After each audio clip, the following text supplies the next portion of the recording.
Hello, everyone. We welcome you to our Sunday morning roundtable discussion with the subject of everlasting punishment. We're so glad you could join us today. We are recording from the Plainfield Christian Science Church Independent, which is in Plainfield, New Jersey, in the United States of America. And we will begin with the morning prayer. I'm reading from page 62 of Divinity Course and General Collectania. Study the Bible constantly, daily, and dear one, pray. Yes?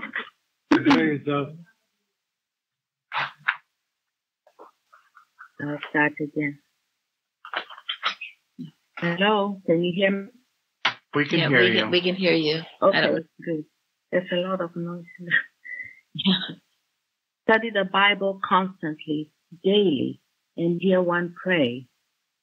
Ask the divine love every day to give you all that the Lord's Prayer inculcates. Go alone by yourself 1/2 hour every morning and ask God, good, thy kingdom come. Ask to establish the reign of honesty, peace, and purity in your consciousness, and to overthrow and cast out all that is unlike the Christ love. Ask to forgive those that wrong you, even as God forgives you, and see how this must be for you to reflect God. Ask for deliverance from temptation. Ask for patience, meekness, peace, and so may the grace of God be with you. Mary Baker Eddy. Wow, that's beautiful. Thank you. We should add that to the list of things to do daily. All right, before we do the watching point, I'd like to mention, Carol told me this week we have nothing for the newsletter as far as someone who's volunteered their hometown to be featured in our newsletter with pictures and comments. So we would appreciate if somebody who hasn't already been in the newsletter would do that. I don't know. Have we done Plainfield yet? I was just thinking that would be neat. Yeah. Okay, well, maybe we'll do Plainfield, Craig. Oh, she said she wanted. It happened. Do you want to do it again? Oh, it did happen? The first one. Oh, the first one. Oh, okay. All right, well. But we can always do more. Yeah, we could always do more. Well, if any of you feel inspired, we would appreciate that for keep our newsletter going. The neighborhood news. Thank you. All right, Karen, our watching point. Watch number 100. Watch.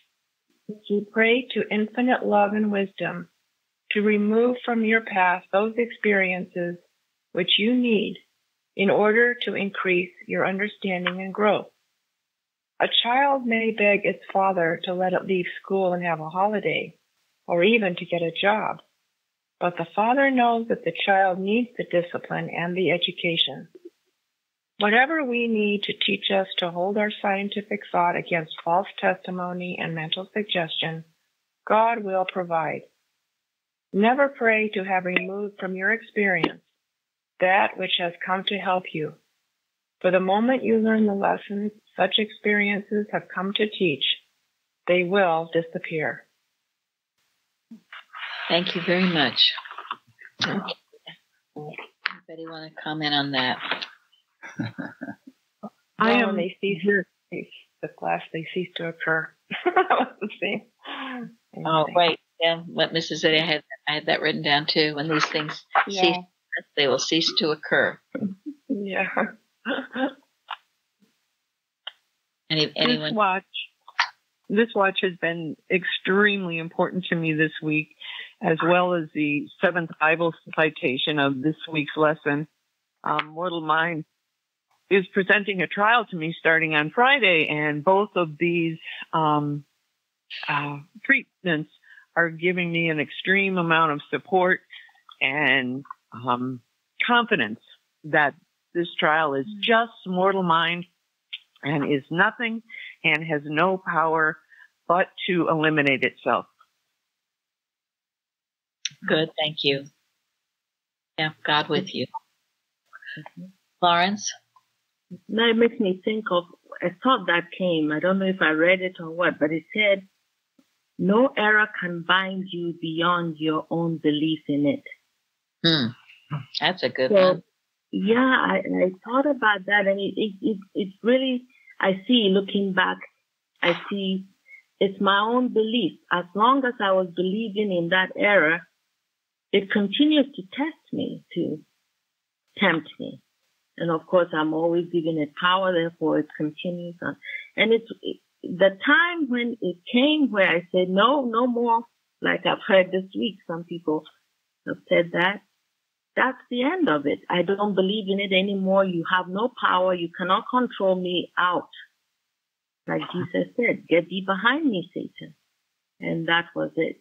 So no error can bind you beyond your own belief in it. That's what I heard. And it helped me. That's wonderful. That's absolutely true. Yeah, I think this gets to what our attitude towards difficult situations or, problems that confront us when when we're faced with an uncomfortable, difficult, or, you call it a bad situation. Do you say, dear God, remove this from me? Or do you say, dear God, what is the blessing that I'm supposed to get from this? What is the lesson that I'm supposed to learn from this? And, the supreme example for me is when Jesus knew he was going to be crucified.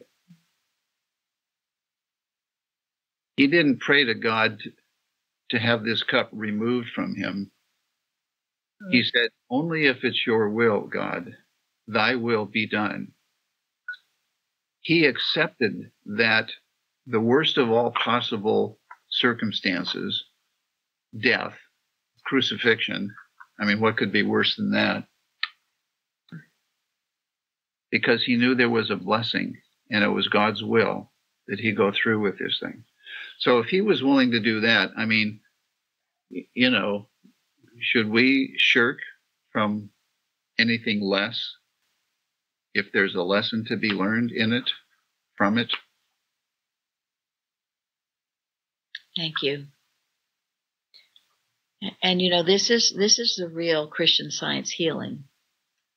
You understand this. This is a different magic wand thing going on. This is taking up the cross and following the Christ, and be willing to submit to whatever you need to learn to purify the spiritual thought. And yeah, it doesn't sound too fun when you put it in those terms like Gary did. I mean, be willing to be crucified. But truly, if you're willing to walk through the fire, the results are incredible, because what you have learned, you've learned the unreality of error and matter and all kinds of things, hate, and then you've truly experienced true Christian Science healing, which is not actually changing anything, but finding out who and what you truly are. And the fire burns off the dross, doesn't it? So, on a smaller scale, it's very humbling.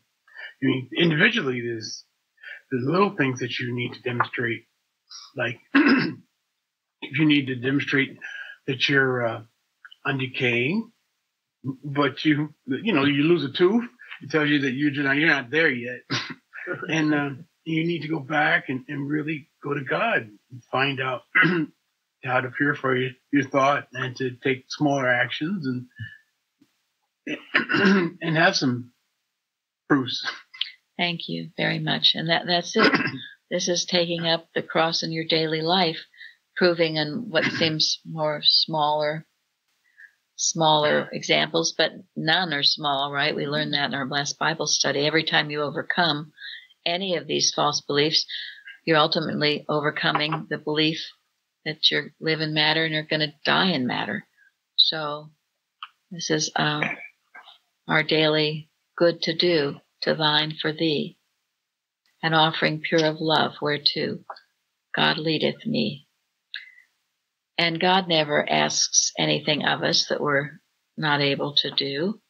And it's not God putting us through this fire. It's just, it's the science of it all. It's a complete science. It's amazing how it works. What Florence gave us, no error can bind you beyond your belief in it. I mean, that's such a wonderful, complete thought there. I mean, and it's true. You'll keep experiencing the same thing, deja vu, until you get over your. Here it is again. I know this. Until you really, really get over it. It's like that wonderful little, I don't know what you'd call it, a joke or whatever about I've told it many times, the man being chased by the devil. And he's running and running and running. He's so afraid. Finally, the devil catches up to him. And he says, what are you going to do with me? What are you going to do with me? And the devil said, I don't know. This is your dream. So. And it's kind of like back to the math analogy, right? If you start out with the wrong calculation, you're going to end up with the wrong answer. And yet, at the same time, that wrong calculation, 2 and 2 is 5, never had any power, never had any reality. It was your perception of it that did that. And so when we rejoice in tribulation, it's because we know the outcome is going to be that we have learned something, which is what it's all about, right? Yes, thank you. That's very true. Thank you very much. Yes. It's always, we're just under a misconception, and we're going to wake up to the truth. And Mrs. Eddy says how long that takes depends on how stubbornly you hold on to it. Mrs. Evans used to say her mother would always say that you get in life what you need. And I guess it's sort of what we've been talking about. The things that come to you are things you need in order to figure out the math problem. How you are the victor, and always the victor, never the vanquished. And which is why Mrs. Eddy wrote, better the pains of sense than the false pleasures, which, the pains of sense push you to seek God, to know God better, therefore to know yourself better. Yeah. And, people think, oh, look at these people. They're having such a great time. They're not Christian Scientists. They don't have any problems. That is such a wrong thought. For one thing, you do not know how come you know all about these people? You have no idea about anything. And to covet them or to think, oh, they have it easy and they're not Christian Scientists. How's that? That is such a wrong thought. It's a despicable thought. And if it ever comes to you, you should despise it and get it the heck out of your thinking. There's so many things wrong with that. First of all, disobeying the first or the commandment, thou shalt not covet. And then judging people. I mean, maybe you're judging them you're still judging that you think they're doing so well and you really don't know. I mean, there's so many things. Go ahead. So one of the lowest parts of my life where things were just about to fall apart for me, when it finally happened and I was talking to my dad, he said, I thought everything was going so well. He's like, I stopped praying for you a long time ago. There you go. No, that's exactly true. I remember my son, he thought this family, and, when he was in high school, he liked this kid and his family. It was such a wonderful family, such a nice home, such a great family. And in a couple of weeks, he found out that the parents were divorcing. I mean, you just don't know. Besides that, it's none of our business. And all we do need to know is to know everyone is God's child, and they're getting whatever lessons they need in life, and to know the truth about them. So, I mean, and the whole point here is you don't judge outward appearance, because people will put on a good face.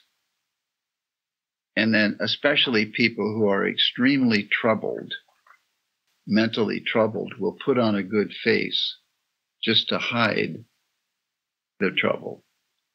How can anybody be at peace with themselves unless they have a good relationship with God? well, and that is the bottom line, and that you don't know too. Who knows? Maybe they do. Maybe they've taken everything from God all their life, and that's why their life seems to be, pretty good. I mean, we just don't know. It's none of our business. So I just say that because every once in a while I get that question. I just wanted to follow up what I said with the fact that after everything fell apart, it turned into one of the best things that ever happened to me.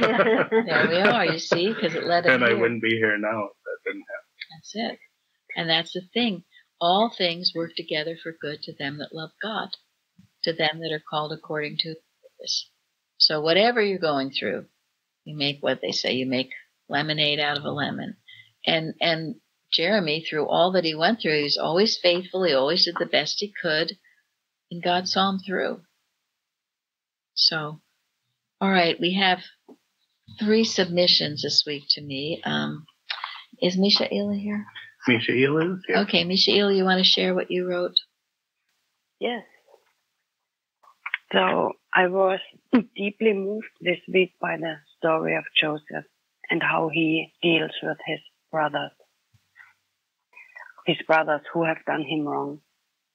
And the brothers were fearful how he will deal with them. Joseph says, "Fear not, for am I in the place of God?" Mm-hmm. With this, I feel he says, I am not God. I am not in the place to judge. Nevertheless, he acknowledges that his brothers have done evil. Then he says, "But as for you, ye thought evil against me." For me, that sounds like this is an impersonal declaration of the wrong done without condemnation. He neither judges nor does he belittle what they did by saying, "Oh, it was nothing," or "it wasn't that bad." No, Joseph acknowledges the claim of error, as it is often said here, by saying, "Ye thought evil against me." But he is not at all personally offended. Instead, he says, "But God meant it unto good." In the sense that all things, like it just was said, all things work together, work for good to them that love God. We know from the story of Joseph that he never got upset about his seemingly dire circumstances, but always trusted in God and loved his God. And his situation always improved, and he could be of use for God. For me, that was such a wonderful lesson to not be angry, upset, or annoyed about people or things or circumstances. I want to be like Joseph, always seeing only God good in all and nothing else. And at the same time, not allowing error to linger, but addressing it impersonally and show love and mercy to all mankind. In theory, I get this, but in practice, I struggle. I struggle every day. But at least I start to see my struggle to be always good. And for me, that goes with citation 7 in Science and Health. Mrs. Eddy says there is no hypocrisy in science. Always right, its divine principle never repents, but maintains the claim of truth by quenching error. And if men understood their real spiritual source to be all blessedness, they would struggle for recourse to the spiritual and be at peace. I feel my struggle for recourse has started, and I'm very grateful for it. And I'm very grateful also for all what was said before. It's very humbling. Thank you, Michaela. That's very beautiful. Yeah, it's a good prayer. I could certainly be more like Joseph. He was developed for coming and not getting angry, yes, but not ignoring the error. Knowing he wasn't God, keeping humble. That's quite a wonderful example. Thank you for sharing that. I looked up the word quenching from that statement she just read, and it says to put out, reduce to silence, bring to end, demolish, destroy. I thought that was. Thank you. Yes, that passage from Science and Health is a wonderful one. That number 7. No hypocrisy in science, always right. Its divine principle never repents, but maintains the claim of truth. But yes, wiping out that error. It's a rock. I love it. You cannot mock it by human will. Yeah, right. Thank you. Well, and this, one of the lessons of the story is it quenches error. It doesn't quench, Yes. Thank you. but it quenches the error. Yes. And as a result of that, it heals the people. Yep. You're right, Michaela. We should all be more like Joseph. Yeah.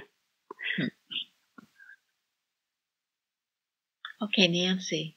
Oh, I wrote about citation 7. Can you all hear her? I wrote about citation 7 in the Bible, 1 Corinthians. No temptation has overtaken you except as is common to man. And I found a commentary verse by verse that temptations are the common experience of every believer. No one is exempt. Temptations are not peculiar to us, for there is no temptation that is unique. So no one can hide behind the argument that his sin is unique, and so he can be excused. But God is faithful, for all temptations are under God's control and personal involvement. Spiritual failure is avoidable. Whatever our trouble, whatever our trial, he will see us through because of his immutable character. He will not allow you to be tempted upon what you are able, for God personally intervenes by his providence, and he will not allow us to be tempted beyond what we can handle. God will stretch us spiritually, but not beyond our ability to bear it. For temptation is an opportunity to grow in our faith. But with the temptation will also make the way of escape. In God's providence, he personally makes a way of escape from temptation.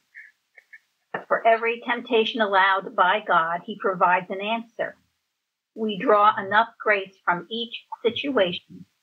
We are not alone in our temptation and can draw on God to deliver us, that we may be able to bear it.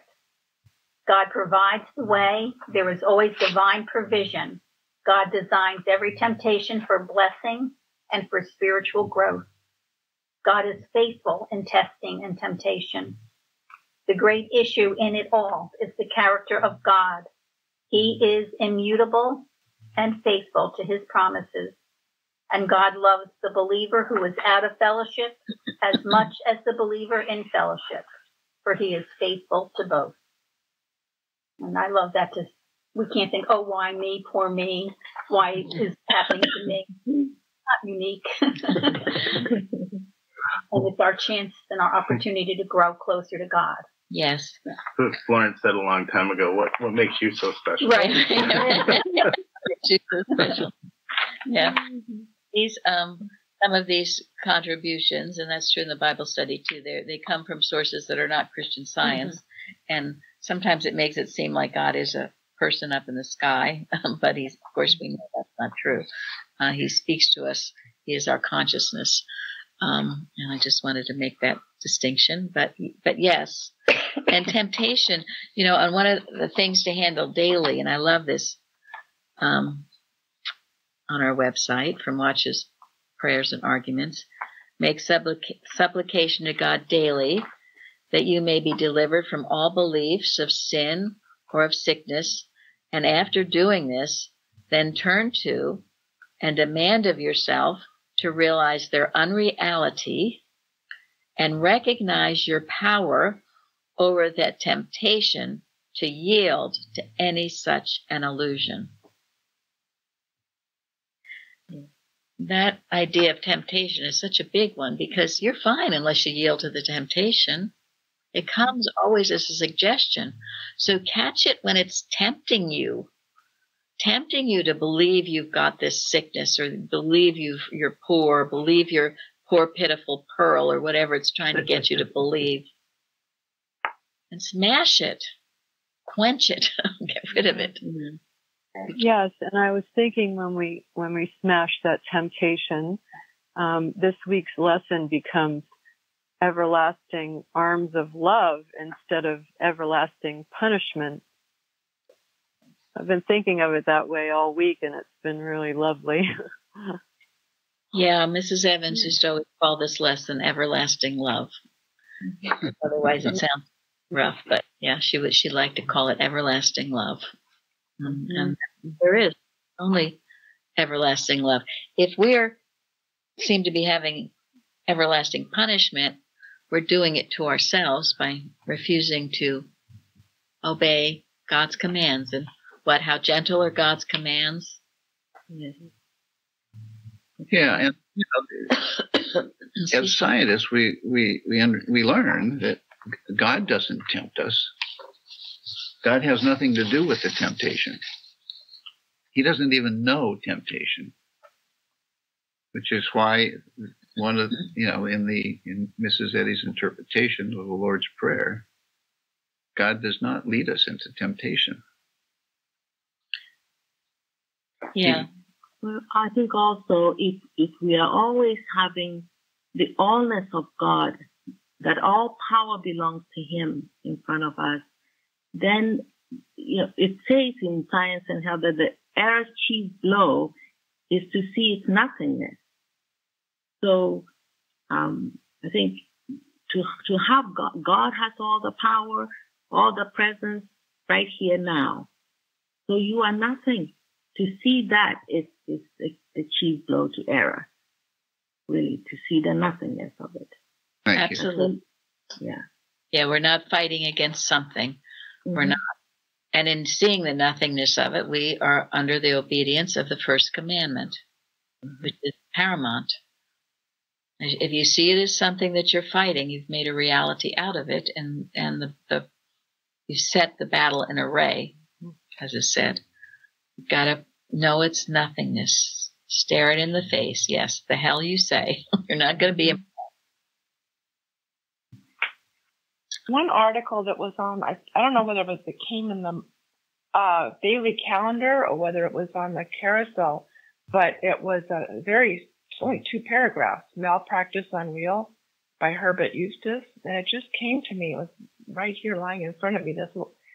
But what it says is what helped me so much is it said it should be evident to the nearest novice in Christian Science that there could be no suppositional opposite to what he does not know. Thus it is his knowing alone that he is called upon to defend. Evil does not operate as something over there outside of one's own mentality. It always operates as the negative of what one knows. And that helped me so much I already have the answer. I already know it because I have the mind of God, but it's only arguing against something that I already know. And that really, sometimes I've always thought, God, I'm ignorant. I don't know what to do. I don't understand. And it's telling you right here, yes, you do know the truth. That's what's being told to you, that you don't know it, but you have the answer right there with you. And that really helped me. Good, thank you. Yes, there's a lot of such wonderful things, and in different ways. Sometimes, if you don't get it the way it's stated in one way, you'll get it in another way. Just like Cowabunga, get that now. That's good. However, we can understand it. Yeah, there's this strange phenomenon that we need to understand that's sometimes elusive. You know, Mrs. Eddy says that error or the lie nips at the heel of truth. But the phenomenon is that for every truth, there seems to be an opposite lie. And if you don't fill your consciousness with the truth and stand firmly with the truth, the lie will actually try to creep in. And that's why we watch. And that's why if we don't watch, the lie, which tries to be very suggestive, tries to be very appealing, will slip in to our consciousness. And that's what we have to watch against. So it doesn't have any power to do anything to us. Its only power is suggestion. That's why when you stomp it with your heel, with the truth has all the power, but you have to use it. You have to recognize that there is a lie trying to sneak in and smash it. If we don't smash it, then it's got us. We were always told here, too, it would try to come to you tailor-made, something that you will accept for various reasons. You know, maybe you saw it in your family, or you've accepted certain things. So it comes to you tailor-made that you will accept it. Somehow it makes sense to you.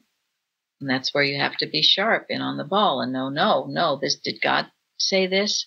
And there's so many little suggestions, like what was just said by Karen. I can't understand this. Well, who says you can't understand this? God doesn't say you can't understand this. That's part of the ploy to get you, I can't understand this, I can't grow. And then pretty soon you've got Era and all his friends. So be quick to cast out those negative thoughts that aren't of God. Because Yes. they build. Go ahead. You both said before reminds me of that great quote, "The serpent typifies evil, and the snake will lie right beside a person who is awake and never touch him or her, but as soon as we fall asleep, we will attack." That's Adam H. Dickey. Thank you. Good, thank you. And all that we are talking about today keeps us out of a sort of a punishment or hell that is of our own making. So, thank you. I heard about anger, and because you mentioned anger and punishment, someone made a definition as anger is an emotional punishment to oneself or to others. I thought that was interesting. Yes, Emotional thank you. punishment to oneself. Mm-hmm. Yeah. Mm-hmm. Yep. All right, Chardell.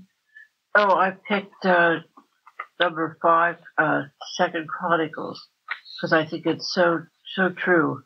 And the Bible is so wonderful, as is Science and Health. And all the answers are there. This is so appropriate for us. For the Lord your God is gracious and merciful, and will not turn away his face from you if you return unto him. I looked it up a little bit because I wanted to know who wrote it. It's Ezra. It says Ezra and Nehemiah. And they were both reformers and builders and restorers of the laws, the Jewish laws for the people, to help the people. And then I read this, that the chronicler wrote his books to promote spiritual and social renewal. He presented an interpretation of Israel's past, drawing mainly on the books of Samuel and Kings, which I thought was very interesting. he showed the nation's unfaithfulness to God, as we have done, and led to disaster, but also how its faithful people and kings and all the people had experienced God's blessings always right there. So I thought we can do this too. United States of America and all the world. And all the world. Yes, we can.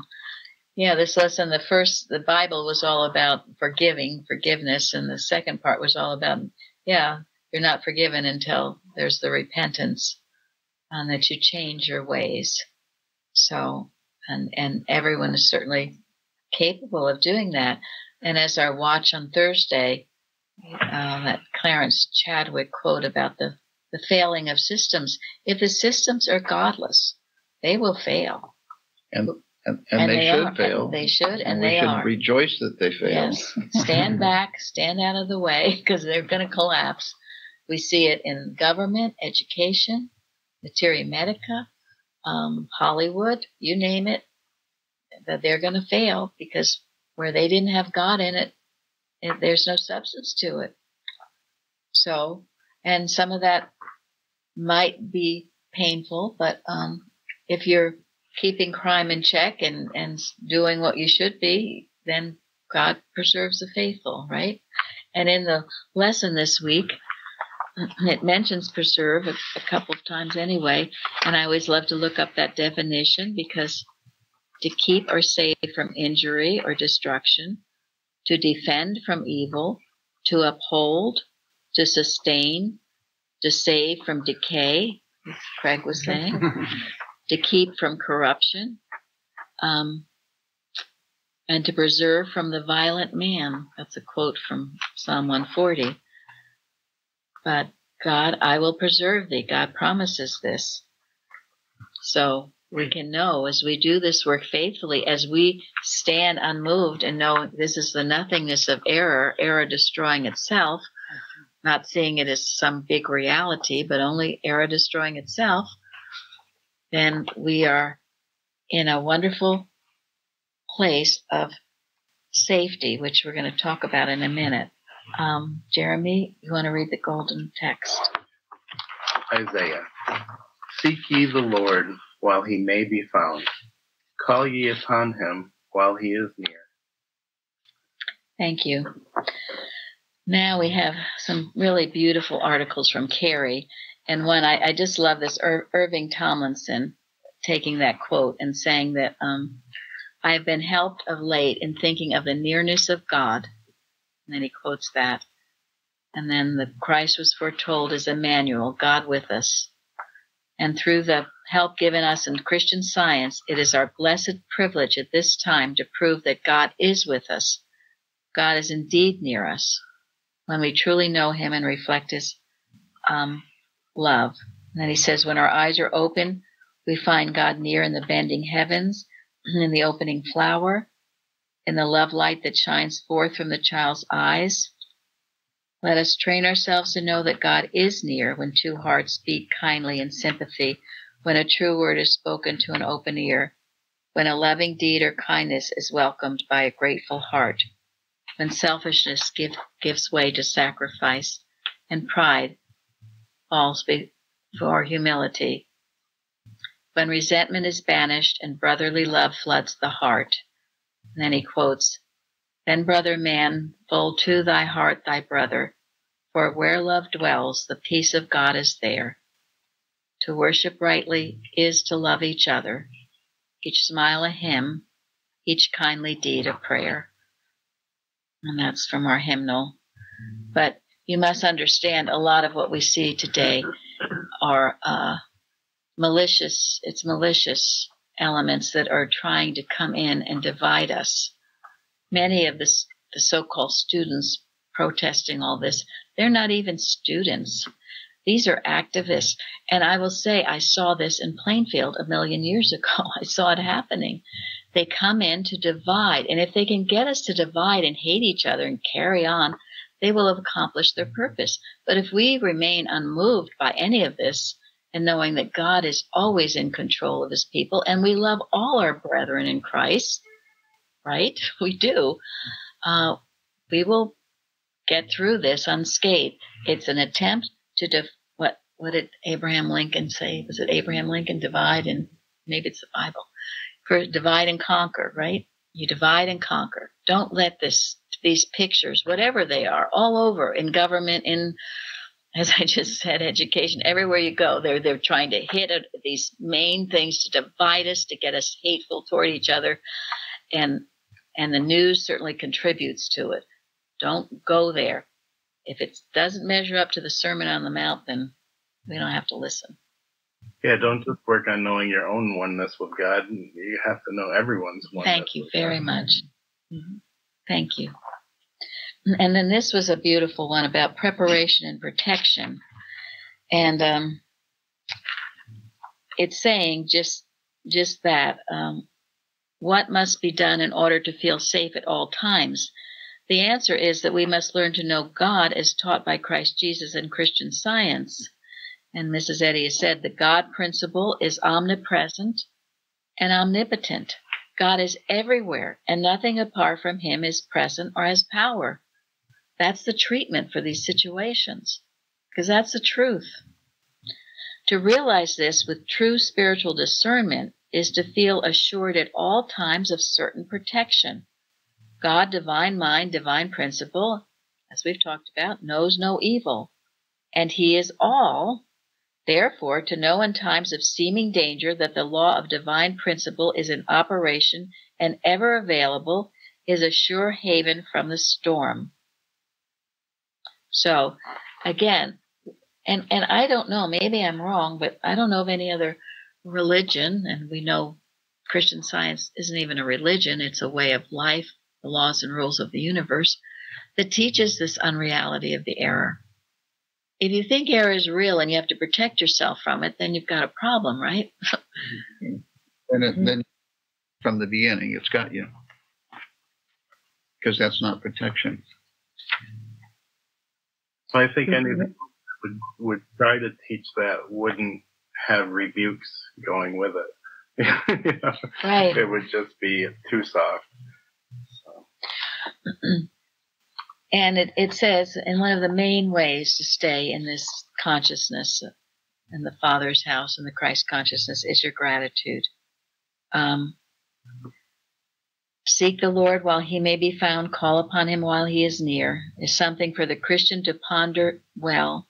We should not wait for the so-called hour of danger in which to call upon divine principle for succor, but should so prepare the thought when free from fear and all seems bright and joyous, by filling consciousness with grateful acknowledgement of Spirit's all power, that we may be ready for the possible test should it come. May we never forget to thank God for his tender care and his great love, to rejoice in his ever-presence, to be glad that his available law is operating now, and again, thank him. Because this is what we're talking about, going to sleep when things are well. You can't. You've got to, when things seem good in your life, to thank God for it, but then also know the truth for your brother man, not just be self-satisfied, as Jeremy just said. Always be saying, thank you, God. Yes, always be saying. Right, automatic right there. And Lil does a lot of that. And then in the watch last night, it addresses it from Watches, Prayers, and Arguments. May the allness of God love and the nothingness of aught else serve to cover the question of your protection, and the all good and the powerlessness and non-existence of evil will be the reality of your thought. That's a tremendous statement. Yeah, what's real to me? What is real? What is the reality of your thought? Ask yourself, what do you believe to be real? That's why you have to keep going back to the truth, going back to the first commandment. Adam, where art thou? And then she said a couple of other really good ones, too, about, Jesus speaking to the woman who had committed adultery and how there was absolutely no condemnation there at all. Carrie sending 2 articles. One was called The Sin and Sinner, and the other was 2 Convictions. But the Sin and Sinner, it brings out the scribes and Pharisees were asleep in error. Now, this wasn't in the lesson, but it's when Jesus rebukes the scribes and Pharisees. Remember that? Scathingly. Mm-hmm. Satisfied to remain as they were. Jesus loved them and would save them. He loved not the sin of hypocrisy nor the dream of materiality, but he loved the individual. They did not know the terribleness of their condition. They did not realize how far they were away from the truth. Jesus had for them something better, but they must see their need of it before they would accept it. Hence, he must first cause them to see they were in error. For this, he said, "Woe unto you, scribes and Pharisees and hypocrites!" He showed them the errors they indulged in and the terrible consequences that must inevitably follow. Then he adds, "Ye serpents, ye generations of vipers, how can ye escape the damnation of hell?" Matthew 13.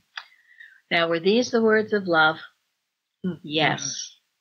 And given in the spirit of love that knows no hate, they were truth's denunciation of error.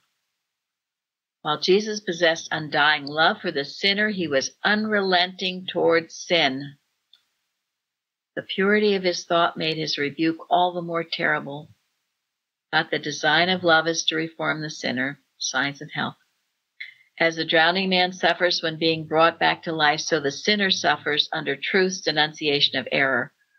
The suffering of mortal thought when rebuked by love serves to destroy sin, but saves the individual, revealing him as the image and likeness of God.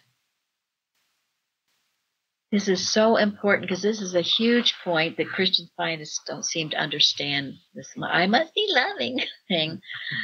You've got to denounce the error. You love the person, but the error must be denounced. And if they're asleep and full of self-righteousness, the stronger the rebuke has to be to wake them up out of that condition.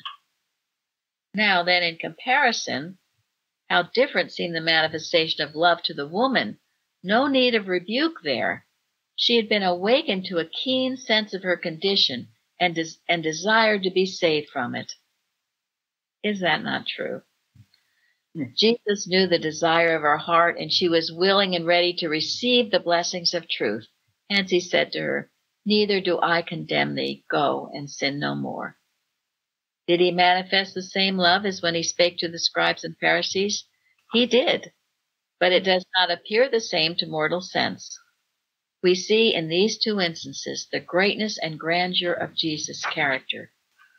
Unrelenting, inexorable, and terrible towards sin, all tenderness, compassion toward the sinner. And it goes on. This whole article is so wonderful. Should be on our website. And it's from an 1890 issue of the journal. Mrs. Eddy was here. And then one other thing before we end was that idea of the 10,000 talents. And in looking up the 10,000 talents, it's worth $2.5 million, I guess. That was the debt we owe to God. It was just showing how much. And then Mrs. Eddy, I'll quote these 2 beautiful quotes, both from miscellaneous writings. While no offering can liquidate one's debt of gratitude to God, the fervent heart and the willing hand are not unknown nor unrewarded by him. And then, on 382, miscellaneous writings, no works on the subject of Christian Science existed prior to my discovery of this science. Before the publication of my first work on this doctrine, a few manuscripts of mine were in circulation. The discovery and founding of Christian Science has cost more than 30 years of unremitting toil and unrest. But comparing those with the joy of knowing that the sinner and the sick are helped thereby, Let time and eternity bear witness to this gift of God to the race. I am the debtor. That is Mrs. Eddy. When people ask, we do love her and respect her. We do not worship her. Someone was trying to say this week to me, we love and respect her. That's why, for all that she gave. All that she gave. And anyone who truly studies her life understands this.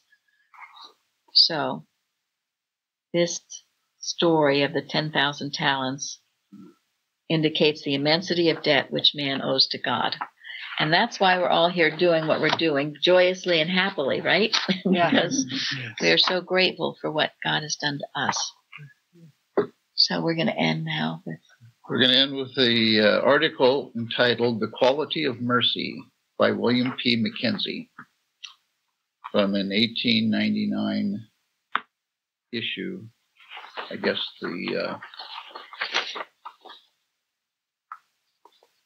and he writes, Become compassionate, said Jesus, as your Father in heaven is compassionate. He shall have judgment without mercy who has shown no mercy, declared James. In Christian Science, we are set free completely from one thing, that is, judging others. We are set free to love our brother. If there be a wrong, it is God's to avenge and vindicate the right. Man's way is to take revenge and make the wrong greater.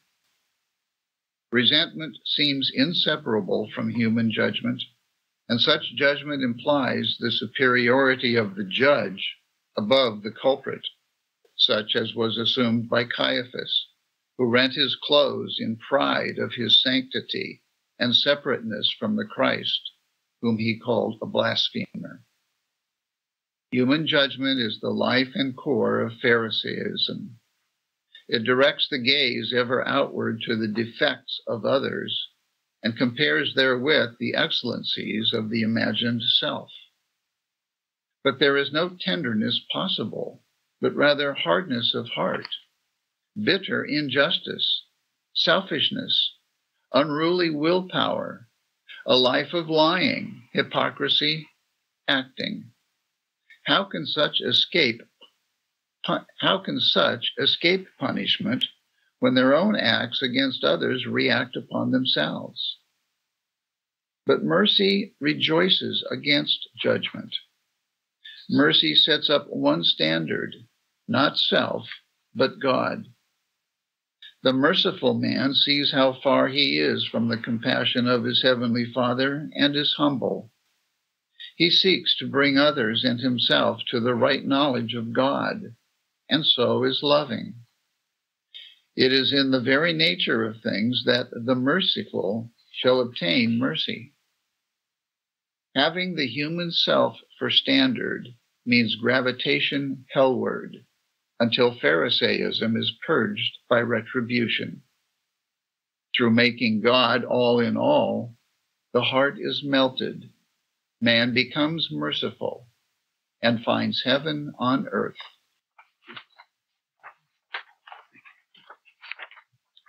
Thank you all for joining us today. Thank you. Thank you. Thank you. Thank you. Thank you.